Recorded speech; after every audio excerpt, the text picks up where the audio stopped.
नमस्कार मु शशि आपण मानक पई नहीं आछि पुणी गोटे नुआ रेसिपी पोटल कुर्मा। एही रेसिपीटी आमर बाहाघर भोजी मानकरे तैयारी होई थाए। यह खरा दिन जो बाहाघर भोजी कि अन्य कोनोसी व्रतघर जे कोनोसी आमर हुए सेथिरे आमर एही पोटल कुर्माटी निश्चय थाए। यह खाइबा को बहुत स्वादिष्ट। चलतु यार रेसिपी आमे स्टार्ट करिबा। आमे प्रथमे किछि पटोला नबा ताकू उपरु चोपा टिके हल्का हल्का छड़ाई की दी खंड करी काटिबा। जॉइंट किंतु रहिथिबा दरकार। एपटे आमे पोस्त काजू चारमगज भिजै की रखिथिबा गोटे घंटा आगरो। एठी आमे नबा मसला पियाज रसुण अदा तेजपत्र आउ डालचीनी छोट अलैच नेबा। एपटे आमर मेन इनग्रेडिएंट नड़िया रस पड़े। नड़िया रस नेबा।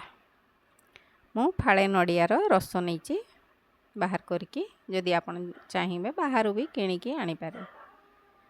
ये देखंतु एबे आमे पोस्त काजू जो भिजै थिले ताहाकू आमे प्रथमे ग्राइंडिंग करनबा। पूरा प्लेन चिकन करके बाटी नबा। बाटी नेला परे आमे गोटे जगह को बाहर करि नबा। ए देखंतु एबे आमे अदा पियाज रसुण आउ जो डालचीनी आउ ग्रीन अलैच नहीं थिले आमे ताकू एबे बाटी नबा। सब नहीं ताकू भी चिकन करके आमे बाटी नबा। देखंतु ए हे गला हमर था। एबे आमे रेसिपी टी स्टार्ट करिबा। प्रथमे गैस जळे नबा। गोटे कढ़ाई बसैबा। कढ़ाई रे ऑयल दबा। ऑयल टिके अधिका दबा ना मु रिफाइन ऑयल नहीं। ऑयल टिके दबा कारण अधिक जे कि आमे पोटल गुडी को छाणीबा। आपण चाहिए भाजी भी पारिबे किंतु छाणीले यह टिके भलो होई थाए। एबे आमे तेल गरम होला परे से पोटल गुडी को सेथरे देई दबा एवं लूण स्वाद अनुसार ऐड करके ताकू उलट पालट करके आमे फ्राई करनबा। जेपरी आमर ब्राउन कलर होला पर्यंत आमे ताकू भाजी नबा। एपरी भावरे आमे सब पोटल गुड़िक फ्राई करनबा। ए आमर हे गलानी। एबे को एमे बाहर करनबा पोटल गुड़िक। एपरी सब पोटल को आमे फ्राई करनेला परे कढ़ाई रु आमे तेल बाहर करनबा। और कढ़ाई को पुणी गरम करके आउ 2 चम्मच ऑयल देबा। ऑयल देला परे ऑयल गरम हे गला परे आमे सेथिरे जो तेजपत्र 2टी रखी थिले ताकू देबा। तेजपत्र देला परे आमे 2टी पियाज काटिके नहीं थिले ताकू देबा। पियाज को एबे गोल्डन ब्राउन होला पर्यंत आमे फ्राई करनबा। पियाजटी आमर गोल्डन ब्राउन हे गला परे आमे जो अदा रसुण एवं डालचीनी आउ अलैचर पेस्ट रखी थिले ताहाकू सबु देई देबा। ये देखंतु आमे देला परे एठी धनिया पाउडर हल्दी पाउडर लंका पाउडर आउ काश्मीरी रेड चिली पाउडर देकी भलो भाबरे आमे अल्प टिके पानी देई ताको फ्राई करनबा। मसलाटा आमर फ्राई हेले तार स्वाद बढ़ी जीवो। आमे यहा तेल छाड़ला पर्यंत फ्राई करनबा। देखंतु तेल उठी गलानी। तेल ऊपर को उठी आसिलानी तो आमर मसला हे गलानी। एबे कौन करिबा ना आमे जो काजू चारमगज और पुस्तर पेस्ट रखी थिले ताहाकू देई दबा।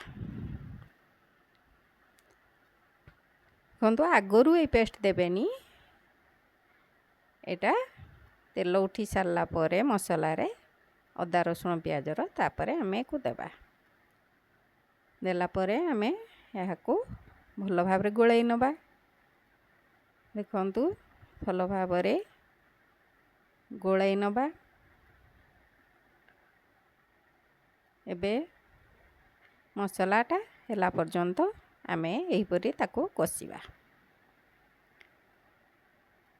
ଏବେ ଦେଖନ୍ତୁ ତେଲ ଉଠିଗଲାଣି। ଏବେ ଆମେ ସେଥିରେ ଗୋଟେ ଚାମଚ କିଚେନ୍ କିଙ୍ଗ ମସଲା ଦେଇଦେବା।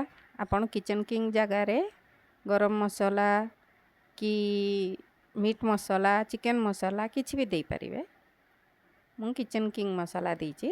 କିଚେନ୍ କିଙ୍ଗ ମସଲା ଦେଇକି ଭଲ ଭାବରେ ତାକୁ ପୁଣି ଗୋଳାଇ ନେବେ। ଅଳ୍ପ ପାଣି ଦେଇ ତାକୁ ମସଲା ହେଇଗଲା ପରେ ଆମେ ଆବଶ୍ୟକ ମୁତାବକ ପାଣି ଦେବା। ଯେତିକି ଆପଣ ଗ୍ରେଭି ଚାହିଁବେ ସେଇ ହିସାବରେ ଆପଣ ପାଣି ୟୁଜ୍ କରିବେ।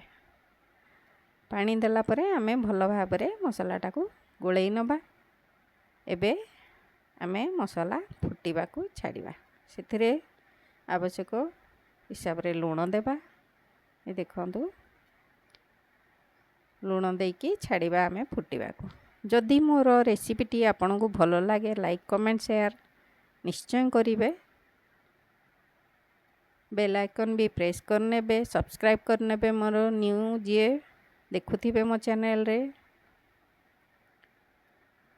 ଏ ଦେଖନ୍ତୁ ଆମର ଫୁଟିଗଲାଣି ଭଲ ଭାବରେ। ଏବେ ଯେଉଁ ପୋଟଳ ଆମେ ସବୁ ଫ୍ରାଏ କରିକି ରଖିଥିଲେ ତାହାକୁ ସବୁ ଦେଇଦେବା। ଏ ପୋଟଳ ଦେଲା ପରେ ଆମେ ଏବେ ଏହାକୁ ଘୋଡ଼ାଇବାନି ଜମାରୁ। ପୋଟଳ ତ ଆମେ ଫ୍ରାଏ କଲାବେଳେ ଏହା ସିଝି ଯାଇଛି, ତେଣୁକରି ଆମେ ତାକୁ ବିନା ଘୋଡ଼େଇକି ତାକୁ ଫୁଟିବାକୁ ଛାଡ଼ିବା। ଏ ଦେଖନ୍ତୁ ଏବେ ପାଣି ଟିକେ ମରିଗଲା ପରେ ମସଲାରେ ଏବେ ଆମେ ଯେଉଁ ନଡ଼ିଆ ରସ ରଖିଥିଲେ ଏହାକୁ ଦେଇଦେବା।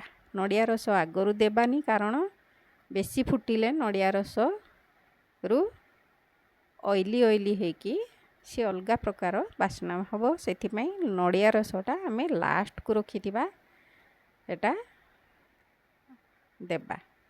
ଦେଲା ପରେ ପୁଣି ଆମେ ତାକୁ ଫୁଟିବାକୁ ଛାଡ଼ିବା।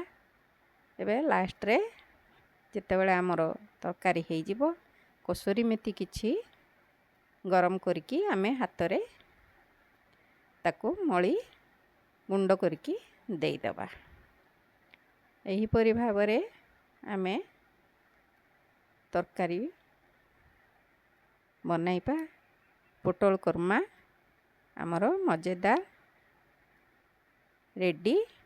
Thank you for watching.